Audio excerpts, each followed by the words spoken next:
Books of the Bible, books of the Bible, books of the Bible, let the true light shine. Exodus chapter 1 and 2. 1. Baby Moses. A new Pharaoh ruled over Egypt where the Israelites were living. When he saw how many Israelites there were, he became afraid of their power. He warned his people that if war came, the Israelites might side with their enemies and then leave the country. So the Egyptians forced the Israelites to become their slaves. Tough slave masters made them build the cities of Pithom and Ramesses. But despite their poor treatment, the Israelites grew stronger and more numerous. So the Egyptians brutally forced them to work even harder. The two midwives who helped Hebrew women deliver their babies were called Shiphrah and Puah. Pharaoh summoned them and ordered that if a Hebrew woman gave birth to a baby boy, they must kill it. Only if the baby was a girl could they let it live. But the midwives obeyed God rather than Pharaoh and let the baby boys live. Pharaoh summoned the midwives to ask why the baby boys were not killed. The excuse they gave was that the Hebrew women were giving birth to baby boys before they had time to get to them. So Pharaoh gave orders to his people that every baby boy born to a Hebrew woman must be thrown in the river Nile. When a Hebrew man and wife from the tribe of Levi had a baby boy, they hid him away from the Egyptians for 3 months. But as the baby grew older, it became harder to keep him hidden. So his mother came up with an idea to keep her baby out of sight. She got a basket made from papyrus leaves and covered it in tar and pitch to make it waterproof. She put the baby in the basket and carried it down to the river Nile. Her young daughter Miriam helped her. She hid the basket in tall bulrushes by the side of the river. Miriam kept watch over the baby from a distance. Unexpectedly, Pharaoh's daughter came down to the river to bathe. She spotted the basket and sent one of her attendants to fetch it. When she opened the basket and saw the baby was crying, she felt sorry for him. "This is one of the Hebrew babies," she said. Miriam, who had been watching, came up to the princess. "Shall I go and get one of the Hebrew women to nurse the baby for you?" she asked. "Yes," replied the princess. Miriam ran to get her mother. "Take this baby and nurse him for me, and I will pay you," said the princess. So the mother looked after her child until he was old enough to be taken to the princess, where he was brought up as her son. She named him Moses, an Egyptian word meaning drawn out. "I drew him out of the water," she told everyone. 2. Moses the Prince. Exodus chapter 2 verses 11 to 23. Moses grew up as a prince in Egypt. One day he watched his people, the Hebrews, being forced to work hard as slaves by the Egyptians. He was upset at the way his people were being treated. When he saw one of the Hebrews being badly treated by an Egyptian, he looked around to check no one was watching. Then, Moses attacked the Egyptian, killing him. He buried the dead man's body in the sand. The next day he saw 2 Hebrews fighting and went across to stop them. "Why are you hitting a fellow Hebrew?" he asked. "Who made you ruler over us?" came the reply. "Are you going to kill us like you killed the Egyptian yesterday?" Moses was afraid. People knew he had murdered an Egyptian. When Pharaoh found out, he gave orders that Moses should be killed. But Moses ran away, left the country and hid in the faraway wilderness of Midian. Moses rested by a well.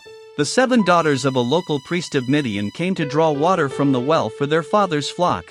But some shepherds arrived and pushed the woman away so they could get water for their flocks first. But Moses got up, came to their rescue and watered their flocks. When the girls returned to their father, Jethro, Reuel, he asked why they were back so soon.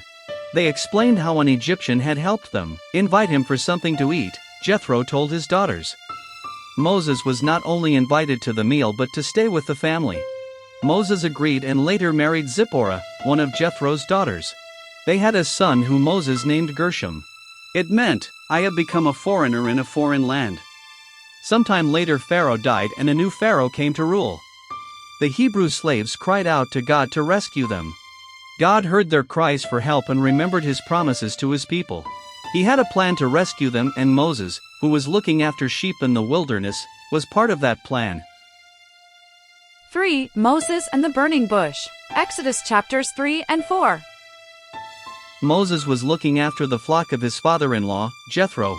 He led them to the far side of the wilderness to graze, by a mountain called Horeb. He watched a bush that had caught fire and noticed it did not burn up. So Moses decided to take a closer look. Suddenly God called to him from inside the burning bush, "Moses." "Here I am, Lord," Moses replied. God told Moses to take off his shoes for he was on holy ground. "I am the God of Abraham, Isaac, and Jacob," God announced. At this, Moses hid his face for he was afraid to look at God.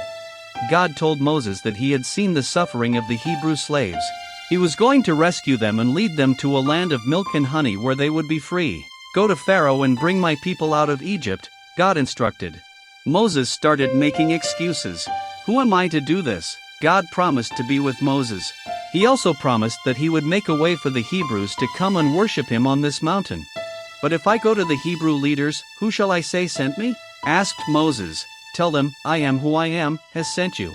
I am the God of Abraham, Isaac, and Jacob. My name is forever." God instructed Moses to go to the leaders of Israel with the message God was going to rescue them from slavery and lead them to the land he had promised. Moses and the leaders were then to tell Pharaoh to let the Hebrews go and worship the Lord God in the wilderness. Moses still kept making excuses.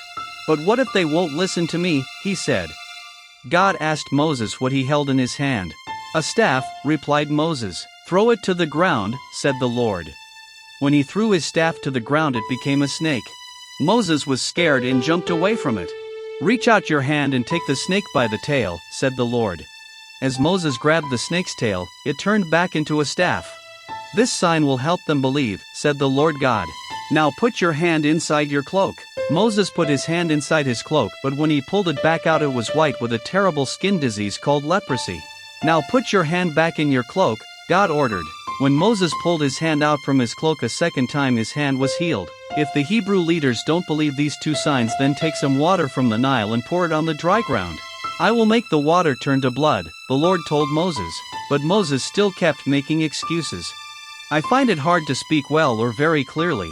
"Who gave people their mouths?" replied the Lord. "I will help you speak and teach you what to say." But Moses still made excuses.